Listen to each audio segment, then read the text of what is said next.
Pero bago tayo magpatuloy ay pakilike ang ating video. Ganun din ang subscribe button, pati na rin ang bell icon para lagi kayong updated sa mga parating ko pang mga uploads.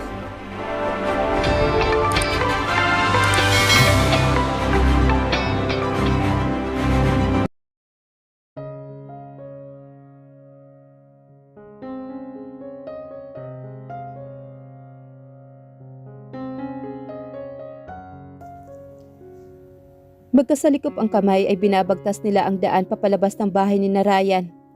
Nasa gate na sila nang tinawag ni Sander si Violet. Lumingon ang asawa niya rito. Sander is standing in front of Brian's house, nakapamulsa ito. Can I talk to her for a moment, Greg? Tanong naman ni Sander, humihingi ng permiso sa kanya. Bumuntong hininga naman siya. Sweetheart, please. Uwi ka naman ni Violet. Fine. Huwag ka magtatagal ha, at huwag ka magpapayakap ulit. Ani naman nito. Kahit siya ay hindi niya maintindihan ang kanyang sarili. Pagdating sa asawa niya, he become possessive and territorial. Tumingkaya naman si Violet at hinalikan siya nito sa pisngi.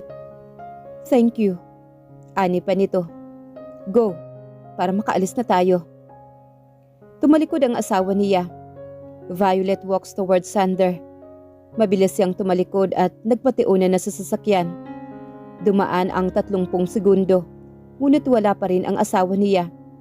30 seconds feels like an hour, at nagagalit na siya. Iniisip pa lang niya na kasama ni Violet si Sander, ay tila nilalakumos na ang dibdib niya. Wala sa sarili na napahampas siya sa manibela ng sasakyan, at tumama ang kamay sa horn. Bumusina ang sasakyan nang wala sa oras. What the?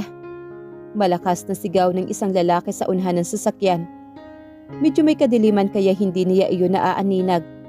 But the voice is familiar. It was Rex's voice. Anong ginagawa ni Rex sa kadiliman? May kasama ba ito? Piping tanong niya sa kanyang sarili. Wala sa sarili ay pinailawan niya ito. There he is. Rex is kissing someone in the side of hood of his car. Habang kinikis-kis nito ang kasalanan sa babaeng kahalikan nito. What the hell, dude? Sigaw naman ni Rex sa kanya. Gago! Ganting sigaw naman niya rito. Namumulubi ka na ba? Go to the hotel, man. Nag-sign ito sa kanya at malapad ng umiti. Giniya nito ang babaeng kasama papasok sa loob ng sasakyan nito. Saka iyon pinaandar at mabilis na pinasibad papalayo.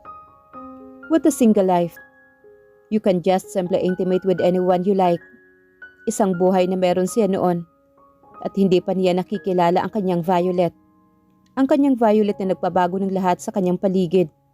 Ang kanyang Violet na nagpaparamdam sa kanya ng kasiyahan. Napatingin siya sa kanyang rilong pambisig. Masyadong gabi na. Sander and Violet has been talking for 30 minutes now. Langya, ano ba ang pinag-uusapan nila? Bakit tila parang ang tagal? Mura niya sa kanyang isipan. Sweetheart? Wala sa sariling tawag niya sa asawa niya. 30 minutes but it feels like an hour already and it's pissing him off. Sweetheart? Mas lalo pa niyang nilakasan ang boses niya. I'm coming. Tila naiinas na sagot naman ang asawa niya. And what the hell? Bakit tila ba ito pa ang naiinas sa kanya dahil sa pagtawag niya? Violet, mas malakas at may kalakip na pagbabanta niyang tawag sa pangalan ng asawa niya. Problema mo? Napaigtag siya sa kinauupuan nang bigla itong sumulpot. Bakit ang tagal mo? Sa halip ay tugo niya rito. Lumihis ito at ines na binuksan ang kabilang pintuan ng front seat ng sasakyan at malakas na sinara ang pintuan. Pagkaupo nito na muling nagpagulat sa kanya. Napalingon siya sa gawin ng asawa niya. Kunot ang noo nito at naniningkit ang mga mata. Umabot pa sa pandinig niya ang malakas na buntong hininga nito. Binuhay niya ang makina ng sasakyan at mabilis na pinasibad iyon, paalis sa bahay ni Ryan. Ano ba kasang pinag-uusapan ninyo? Bakit ang tagal? Napalingon sa kanya si Violet at mas lalong naniningkit ang mga mata nito. Ano ka ba naman, Greg? Only 30 minutes. Ano bang iniisip mo na ginagawa namin sa loob ng 30 minutes ha? Naghahalikan? Saying goodbye and good night to each other. Only took a few seconds. Sarcasm is visible in his voice. Hindi na umimik ang asawa niya. Violet eyes on the road. Inabot ng isang kamay niya ang kamay nito na nakapatong sa hita nito. Ngunit iwinak silang iyon ni Violet. Dahil sa walang traffic ay mabilis ang naging biyahe nila. It only took a few minutes to ride from Ryan's home hanggang sa kanilang bahay. Agad bumaba ng sasakyan si Violet na hindi siya nito hinihintay. Dire-diretso ang lakad nito papasok ng bahay, paakyat ng kanilang silid. Pagkatapos niyang igarahe ang sasakyan ay agad siyang sumunod paakyat sa kanilang silid. Pumasok sa walk-in closet sabay lingon sa banyo. Lagaslas ng tubig at ang katawan ng asawa niya na hubot-hubad sa ilalim ng rumaragasang tubig ng shower ang kanyang naaaninag mula sa kanyang kinatatayuan. Napabuntong hininga siya. Ano ba ang mali niya? Bakit ito pa ang galit sa kanya? Sa mabigat na dibdib ay nagpatuloy siya sa paghakbang. Kumuha ng damit upang magbihis. Natigil siya na makita ang isang lost t-shirt na may kalakip na men cotton shorts at boxer brief. Napangiti siya at muling lumingon sa banyo.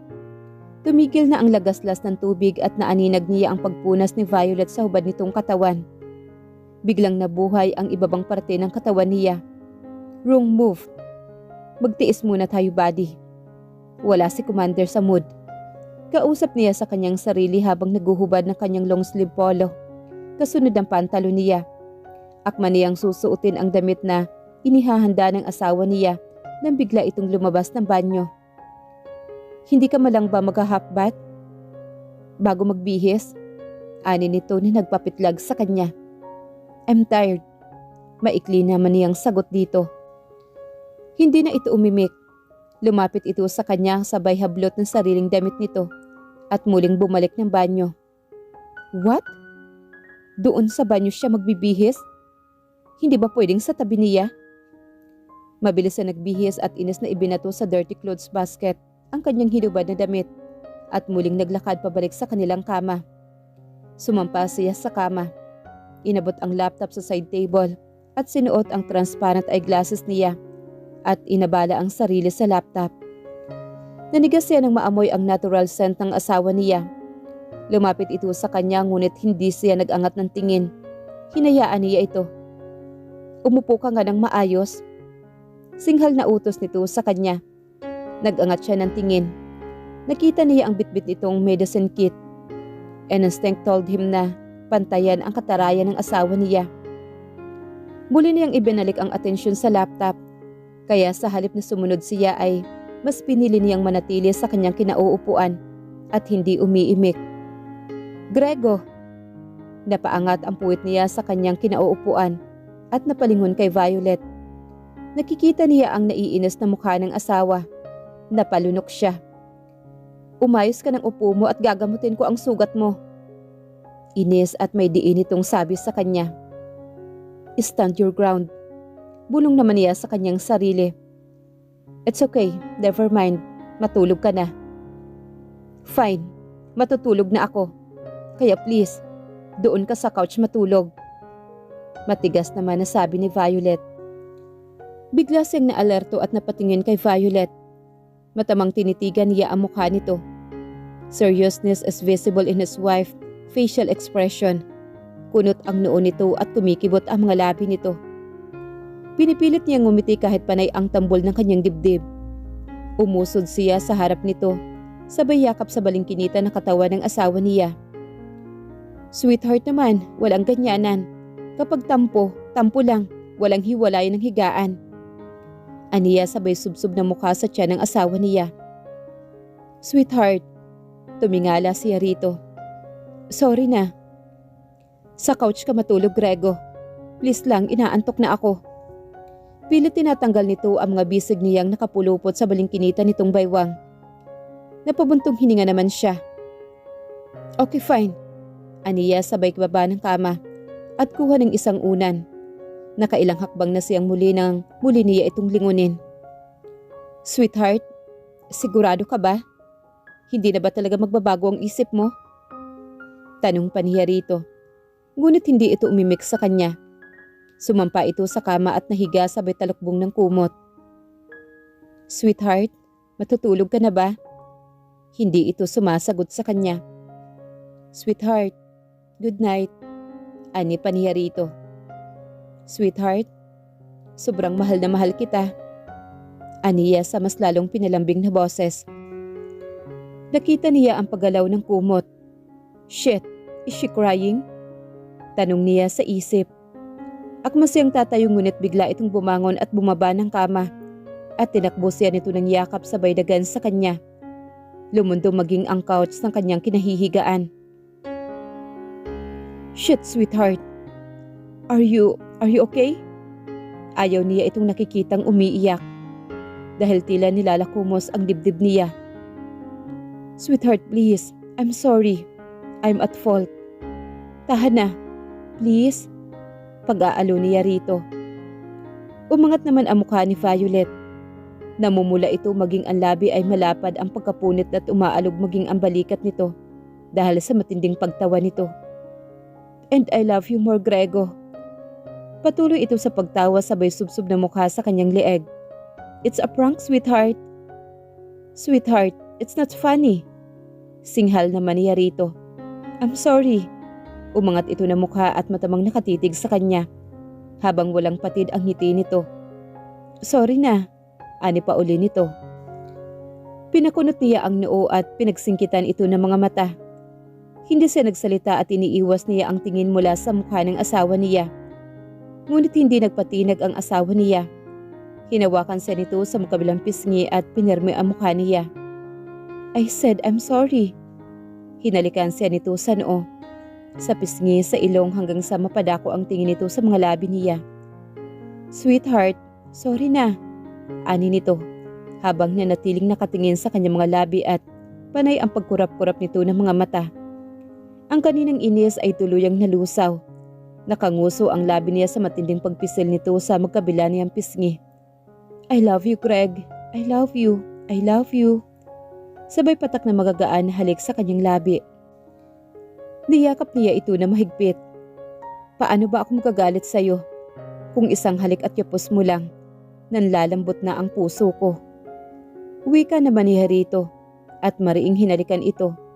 Bawat galaw ng labi niya at galugad ng dila niya sa kalublooban ng bibig ni Violet ay tinatapatan nito ng mas mainit na pagtugon na nagpapaungol sa kanya. Maging ang mga paraan ng paghalik niya ay mabilis na natutunan ng asawa niya. Pareho silang napabuga ng hangin nang bawiin niya ang halik. Hinihingal na pasubsob ang mukha ng asawa niya sa kanyang dibdib. Grego, matulog na tayo. Umaga na. Ani nito at tila hinihingal na ang boses. Yeah, maikling sagot naman niya rito. Ngunit ang kapilyuhan sa isip niya ay biglang nagising. Grego, nanlalaki ang mga mata nitong nakatunghay sa kanya. Ayan ka na naman, matulog na tayo. Umaga na. Tumawa naman siya rito at binuhat niya ito papunta sa kama. He didn't adjust the aircon temperature at saka humiga sa tabi ng asawa niya. Inayos niya ang pagkakakumot sa kanilang katawan at pinauna niya ito sa kanyang braso at niyakap sa balingkinita nitong katawan ang isang braso niya at maging ang isang hita niya. Pasado 8:00 ng umaga nang magising siya. Violet is still sleeping peacefully. Dahan-dahan siyang bumangon at nag-inat ng katawan. Muli niyang tinitigan ang asawa. Good morning, sleepyhead. Bulong niya rito bago niya ito hinalikan sa noo. Dahan-dahan siyang umalis sa kama at tumungo sa banyo. Makalipas lang ang ilang minuto ay muli siyang lumabas. Dala niya ang kanyang workout towel at water tumbler. Dahan-dahan siyang lumabas sa kwarto at pumunta sa gym sa loob ng bahay. He was in the middle of his exercise nang marinig niya ang tunog ng house landline nila. Pinatay niya ang treadmill at mabilis na kinuha ang cordless phone. Nag-aalala siyang magising ang asawa niya. Nanigas siya nang marinig ang boses ng asawa. Manang Alice, calm down. What happened? Nag-aalala ang boses ni Violet. Manang Alice, huminahon po muna kayo. Ano po ang nangyari? Violet, nasunog ang pabrika ng asukal. Nadamay pati ang gilingan ng mais. Ani ni Manang Alice sa nanginginig na boses. May 8 tauhan ang naghihingalo ngayon sa hospital. Nababa niya ang telepono at mabilis na tinakbo ang silid nilang mag-asawa. Tagaktak ang pawis at walang suot na damit pang itaas. "Sweetheart?" Tawag niya sa asawa niya. Nanginginig si Violet kasabay na matinding takot sa mukha nito. "Greg, ang hasyenda. Ang pabrika nasunog kaninang madaling araw." Kandautal at nanginginig na wika ni Violet.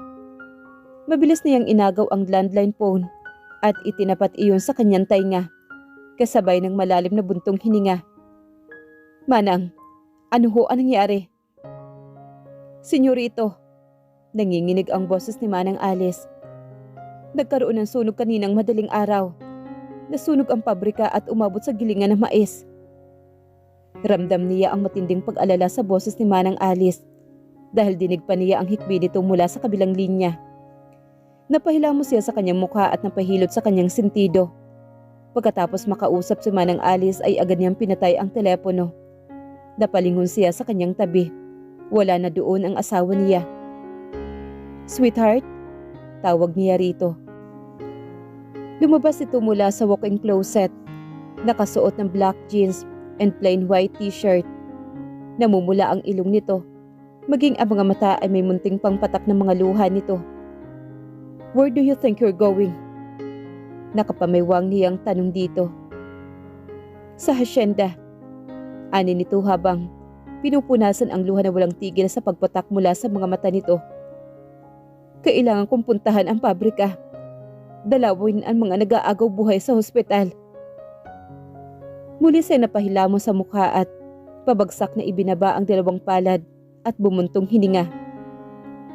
Nakatitig siya sa asawa niya na ngayon ay nagsusuot ng sneaker nito. "You're not going anywhere," mariin niyang sabi rito. "Greg naman, kailangan nila ako."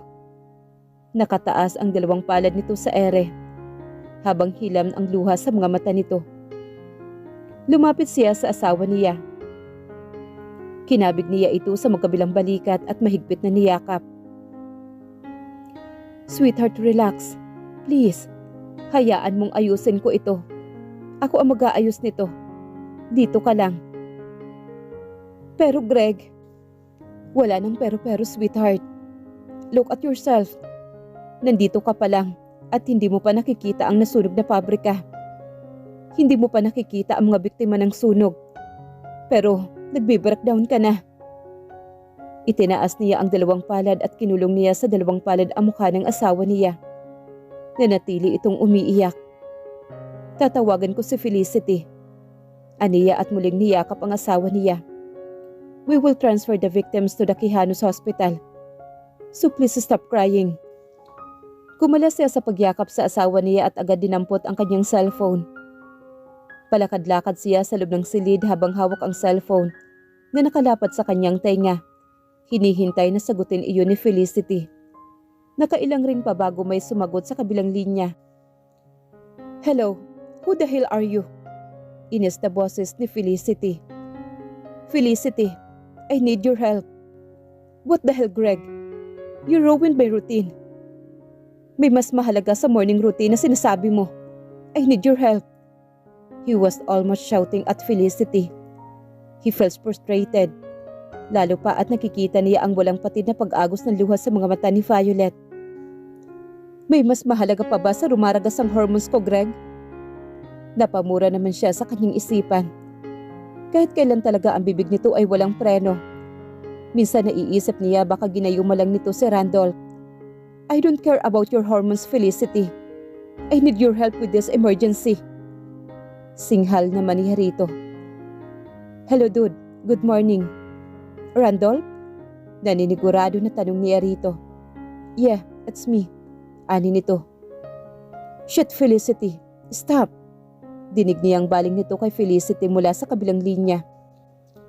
"There is an emergency at the hacienda, Randolph.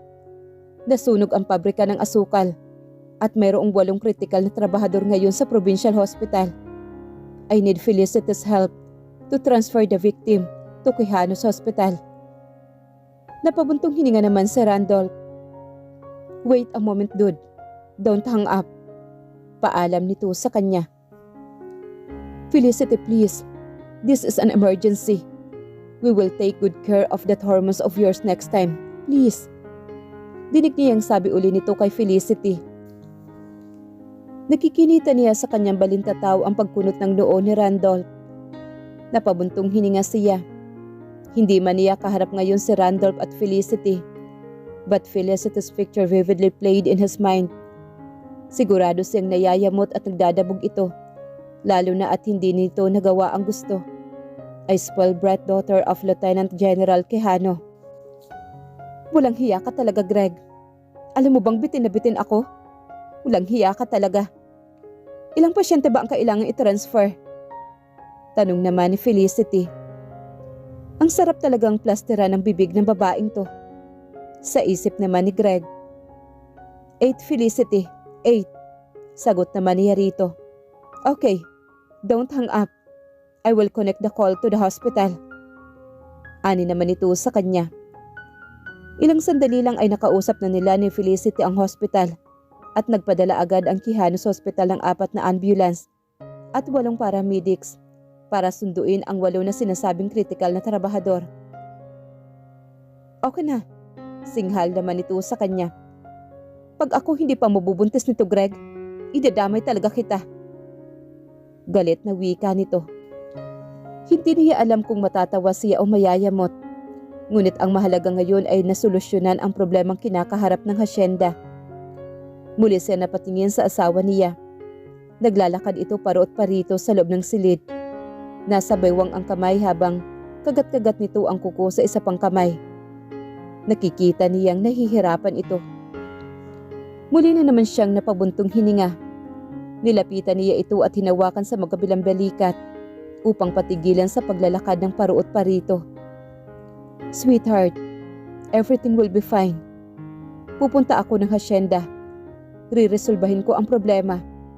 So please stop worrying. Tumingala ito sa kanya at lumunok. Sasama ako. Ani naman ito. Napabuntong hininga naman siya. No, sweetheart. You stay here. I will go alone. Nararamdaman niya na tila may mali. At nag-aalala siya sa asawa. Kailangan niya itong protektahan. Gagawin niya ang lahat para lang sa kaligtasan nito.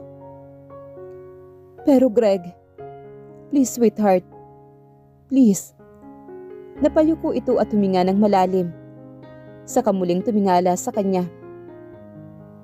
Pumapayag na ako. Ani nito sa bayakap sa kanya. Mag-iingat ka sa biyahe. Tawagan mo ako kapag dumating ka na dun, ha? Bili naman ito sa kanya. Niyakap niya ito mula sa likuran at hinalikan niya ito sa tuktok ng ulo nito. Sige na, maligo ka na. Maghahanda lang ako ng almusal mo. Kumalas ito sa pagyakap sa kanya at muling pinunasan ang luha nito. Tila naninikip ang dibdib niya. Ang makita niyang umiiyak ito. Tila doble naman ang nararamdaman niya. Pakiramdam niya ay dinudurog ang puso niya. Tumango lang siya at marahan na bumuntong hininga. Tumalikod sa kanya si Violet at dire-diretso itong lumabas ng silid. Tinawagan niya ang head security ng VGC na magpadala ng mga tauhan sa bahay nila upang pansamantalang magbantay. Aalis siya, kaya kailangang masigurado niya ang kaligtasan ng asawa niya habang nasa hasyenda at inaayos ang nangyaring trahedya. Tila may bumubulong sa kanya para sa kaligtasan ng asawa at nagdala iyon ng matinding kilabot sa kanyang buong sistema. What the hell is going on? Matatag ang pabrika at lahat ng equipment ay dumaan sa mabusisi na pagsusuri, maging ang mga electrical wiring ay may mga nakatalagang elektrisyan na sumusuri dito. Sana nagkataon at aksidente lang talaga ang lahat. Dahil pag nagkataon na sinadya, gagawin niya ang lahat upang pagbayarin ang taong naging dahilan ng pag-iyak ng asawa niya. Protect her, Greg. Kalat sa buong bansa ang balita ng engagement mo kay Sandra. You know how much Senator Crisologo treasures her only daughter. Sandra is Senator Crisologo James, his treasure. Kapag nagkataon na nalaman ni Senator Crisologo ang tungkol sa pagiging kasal mo kay Violet, sigurado akong Pagbabayarin ka niya. Malaking kahihiyan iyon sa pamilya Crisologo. Protect Violet at all cost. At nandito lang ako kapag kailangan mo ng tulong. Iyon ang mga salita ni Sander na paulit-ulit na bumabalik sa kanyang isipan. Huwag sana ikaw ang may gawa nito, Sandra, o ang ama mo. Dahil pag nagkataon, sisiguraduhin kong tataob ang CMC at ang kandidatura ng tatay mo. Bulong niya sa sarili bago pumasok sa banyo upang maligo at maghanda sa pag-alis. Lumabas siya ng banyo. Nasa loob ng walk-in closet ang asawa niya. Matamang naghihintay ito sa kanya. Hinanda na nito ang susuotin niya. Nakatapis lang ang ibabang bahagi niya ng tuwalya at mamasa-masa pa ang buhok niya. Humakbang siya papalapit sa asawa niya. Stop worrying. Everything will be fine. Niyakap niya ito mula sa likuran. Magbihis ka na. Nakahanda na ang almusal mo. Naiiyak na wika naman ni Violet. Pinihit niya ito paharap sa kanya at hinaplos ang mukha nito.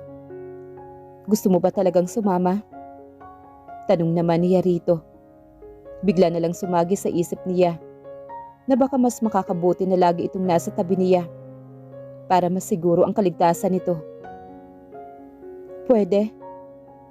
Yeah, maikling sagot naman niya rito. Bigla siya nitong kinabig sa batok at sinilang halik sa labi. Pagkatapos ay mabilis na naghubad ang damit sa harap niya. Sweetheart, aniya sa nanlalaking mga mata sabay lunok. Hinubad ni Violet ang lahat ng saplot sa katawan nito. Saka nito patakbong tinungo ang banyo. Napaawang ang kanyang labi na sinundan ng tingin ng asawa niya. Tila ito isang bata na tuwang-tuwa na napagbigyan sa gusto nito. Humugot siya ng isang malalim na hininga at umiiling kasabay ng mahinang tawa. He plans to cuddle his wife and make love with her the whole day dahil weekend naman. But it turns out to be a long ride back to the hacienda. Napapailing na lamang siya. Pinulot niya sa sahig ang damit ng asawa niya na hinubad nito. Saka iyon dinala sa kanyang ilong at inamoy. Her scent is the sweetest scent he has ever smelled. Maging ang underwear nito ay inaamoy niya. Just one night has passed, but he is dying to be inside her again. Shit, Violet makes him addicted to her. Akma siyang lalabas ng walk-in closet nang bumukas ang pintuan ng banyo. Tumutulo pa ang buhok ng asawa niya. Napaawang ang kanyang labi na napatitig sa asawa niya. Grego, napapitlag siya. Sweetheart, aniya sabay lunok. Mauna ka na sa baba. Susunod na ako. Ani nito habang nakahawak ito sa pagkabuhol ng puting tuwalya sa may bandang dibdib nito. We will stay at the hacienda for 3 days, sweetheart.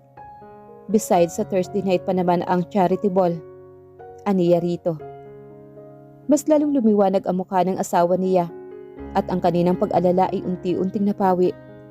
Alam niyang namimiss na nito ang hacienda, ang lugar kung saan tinatawag nitong tahanan.